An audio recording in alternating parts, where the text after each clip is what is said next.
headquarters of common sense. Talk Radio. I just want to say, and I hope to God these people aren't getting these operations done on the NHS, because that's just a waste of resources and money. If they want to go and get this stuff done, then they should be done privately. That's my first point. Okay. And my second point is that trans women, well, not trans women, trans people, because they're not women in my eyes, so I'll call them trans people, should not be allowed to be in women's wards, should not be allowed to go in women's toilets, have to use disabled toilets like everybody else, or if they have to go to hospital, put them in single wards only. Yeah, if they don't want to be in the ward with a man, they have to go in a single ward. Because there's a lot of people out there who have got their tackles still pretending to be women, and we've heard horrible things in the papers and on the news media about people being attacked. I mean, there's probably... I don't think there are many of those cases, but what I do hear, Brian, is the wider point of what you're saying. But how would you apply that to a trans person who's lived as a woman for 30 years, looks like a woman, everything about them is a woman, other than the biology that they were born with? Now, you might say, well, that's quite a big other, but you take my point. They have breasts, they have no penis. They've existed in that body and in that world and lived their life without any harm or controversy for 30 years. You would say that person has to use the male loos? Yeah, no, they could use a disabled toilet. But they're not disabled, are they?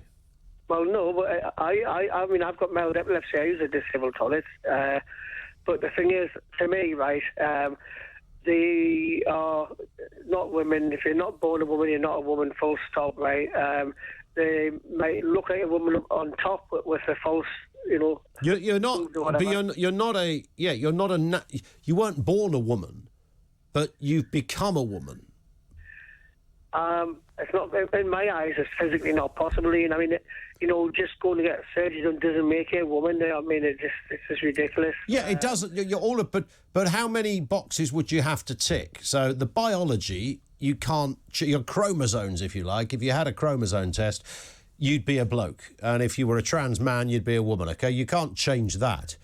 But if you've had all of the surgery required, and everything about you looks female, you live your life as a female, your passport, your birth certificate has been changed, everything about that, there's got to be a point when you'd say, well, that person is simultaneously, you might not acknowledge them as a woman, but you couldn't look at them and say they're a bloke either. No, I would say they're transhuman. If that's the case, we'll call them transhuman instead.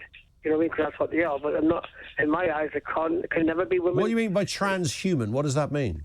Well, they're a human being who've changed over because of, they've gone through surgery, but doesn't still make them a woman in my eyes. So you're saying the gender thing is immovable, so the term transgender isn't right? Yeah. Sorry, trans people, I will never accept you. That's my view, and I'll always have my own view on it, and, I might have upset. So, I mean, some people might listen to that and say, why would it bother you, Brian, when you say, I will never accept you? I mean, that's quite a big statement, isn't it? Some might say that's not very nice. I certainly wouldn't want to date one, for goodness sake. I mean, it's not compulsory. Eh? It's not compulsory to date a trans person. Absolutely not. But I mean, I wouldn't like to go on a date, meet a woman, and find out it's not a woman. I'd be really shocked and Yeah, and I think most trans people would probably fess up beforehand that was the case. Good talk. Hot talk. Bold talk. Talk Radio. Listen on your smart speaker. Watch it live on your smart TV. The world headquarters of common sense. Talk Radio.